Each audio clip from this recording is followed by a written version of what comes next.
नमस्कार मित्रांनो, स्वागत आहे तुमच्या आपल्या नवीन ब्लॉग मध्ये।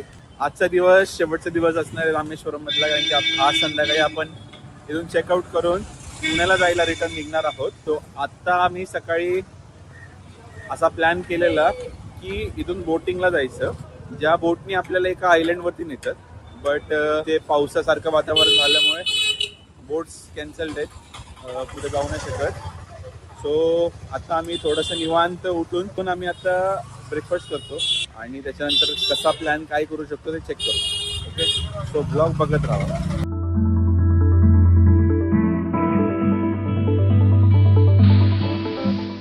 तर मित्रांनो, आजची गंमत अशी आहे की आमच्या दोघांचा पण उपवास आहे आणि नेमकं इथे बोंडा, डोसा, सांबार, इडली, चटणी सोडून काहीच नाही, ना साबुदाणा वडा, ना काय ना काय। त्यांना उपवास म्हणजे माहीत पण नाही काय, म्हणजे आम्ही फास्ट सांगितलं, त्याच्यानंतर काय व्रत सांगितलं, उपवास सांगितलं, ते काहीच कळत नाही। आता आमचं झालं आहे पंचायत। आता आम्ही घेतला आहे चहा पिला आणि आमचा कालचाच रिक्षावाला आहे त्याला बोलवलं, कारण की तो चांगला होता। आणि आता आपण इथनं ठरवलं आहे plan Pamban bridge, Abdul Kalam museum, समुद्राचा पॉईंट आहे तिकडे। सो ते लवकर यायचं, कारण की ऑफिस पण लॉग इन करायचं आहे, परत संध्याकाळी निघायचं सुद्धा आहे। सो बघूयात आता कसं होतं।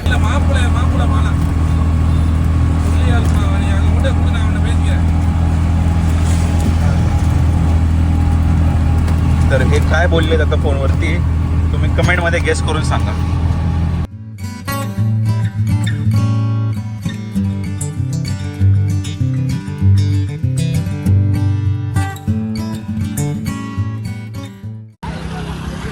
तर मित्रांनो, हे आहे अब्दुल कलामांचं मेमोरियल।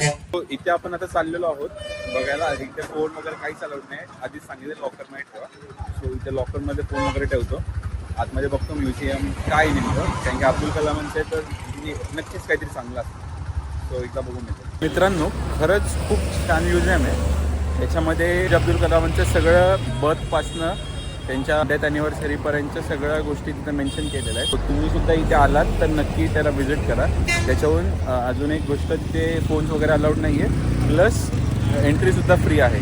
सो ते पण एक गोष्ट लक्षात ठेवा। तो दोस्तों, आज में हम कल जो भैया के साथ गए थे ना, उनसे ही मिले और उनके साथ ही घूम रहे।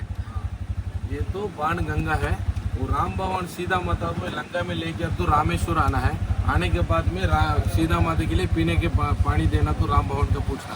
तो चारों तरफ समुद्र है, किधर भी पीने के पानी नहीं है।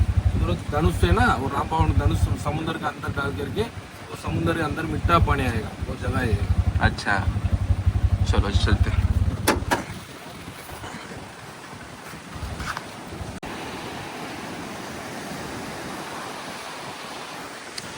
तर मित्रांनो, जसं की आपल्याला त्या रिक्षावाल्या दादाने काही सांगितलं, राम आणि सीता जेव्हा लंकेतनं आले परत, तेव्हा सीतामैयाला ताण लागली, पण इथे सगळं समुद्र होतं, त्याच्यामुळे इथे प्यायचं पाण्याची सोय नव्हती। तेव्हा रामाने काय केलं, धनुष्य जमिनीच्या आतमध्ये म्हणजे समुद्राच्या आतमध्ये टाकलं आणि तिथनं विहीर आली, ते विहीर खणल्या गेली आणि तिथे गोड पाणी आलं। ती जागा आहे। एवढ्या मोठ्या समुद्रामध्ये, खाऱ्या समुद्रामध्ये तिथे गोड पाणी मिळतं, म्हणून या जागेचं वैशिष्ट्य आहे। हा आहे तो कुवा।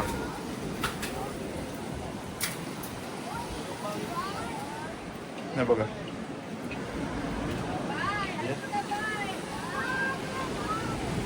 पूर्ण मोठ्या समुद्रामध्ये ते इथे गोड पाणी मिळते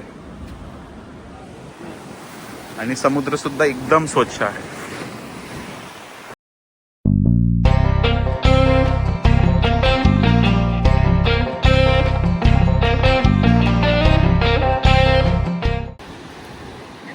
पियाचा पाणी।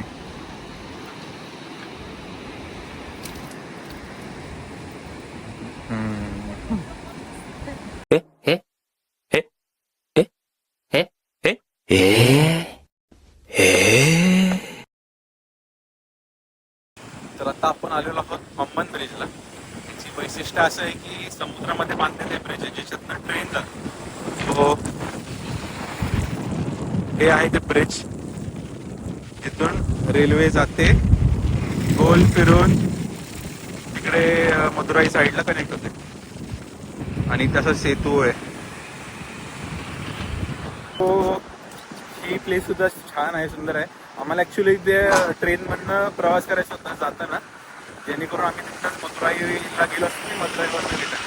बट त्या ट्रेन एक तासाला आहेत, म्हणजे आता एक ट्रेन गेली तर परत एक तास नंतर.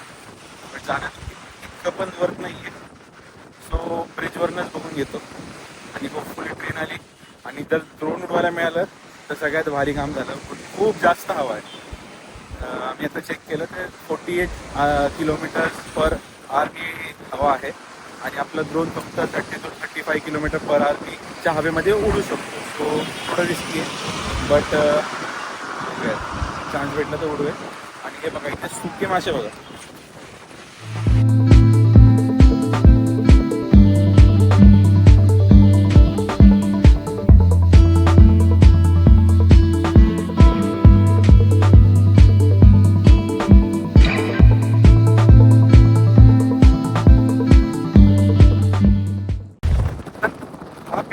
मला असं वाटतं की त्या समुद्रामध्ये ही गोष्ट म्हणजे अशा गोष्टी का नाही आणि जगात वेगळंच. हा ब्रिज हे टुरिस्ट स्पॉट जर इथे बनवू शकतो, हा ब्रिज जर इथे बनवू शकतो, तर आपल्या कोकणामध्ये अशा गोष्टी का नाही बनवू शकत? मला असं प्रश्न पडतो.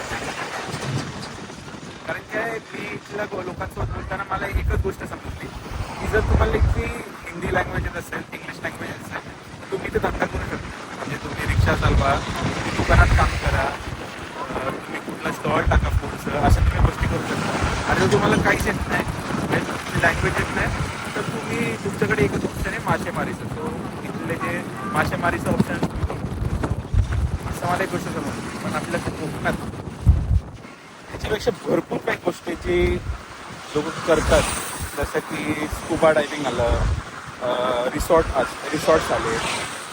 त्याच्यासोबत टुरिझम कसं वाढू शकतं, तर ही अशा गोष्टी एक इन्फ्रास्ट्रक्चर तिथे आणून 100% टुरिझम वाढतं. 100%. आता हे बघा किती छान दिसतंय बघायला. हे एवढं सुंदर दिसतंय ना बघायला. तर एकच प्रश्न पडला मला, जर इथे ही गोष्ट बनू शकते तर आपल्या कोकणामध्ये का नाही बनू शकत? तर तुम्हाला सुद्धा पटलं असेल गोष्ट, कमेंटमध्ये सांगा.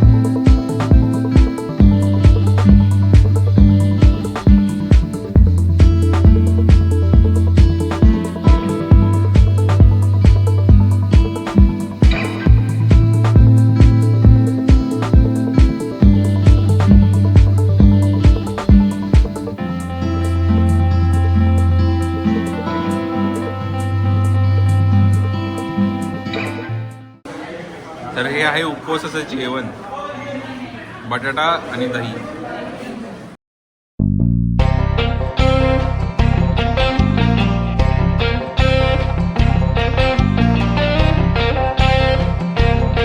तर मित्रांनो, अशा प्रकारे आपलं सगळं फिरून झालेलं आहे आणि आज संध्याकाळी इकडून निघायची वेळ झालेली.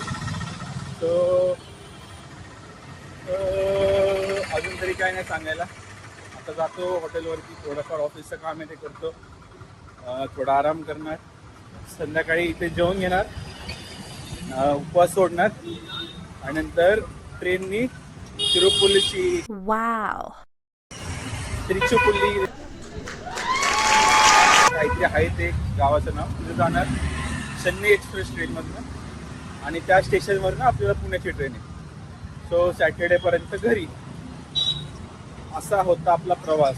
अजून मध्ये आधी काय जर दाखवता आलं तर मी दाखवेल, नाही तर तुमचा निरोप घेतो आणि हा व्लॉग आणि ही सिरीज इथेच संपवतो. जय महाराष्ट्र. काय देऊ? प्रेम कर तिला फक्त. तर मित्रांनो, आता आपली ट्रेन बामण ब्रिजवरनं जाणार आहे. व्ह्यू कसा असतो तुम्ही नक्की बघा.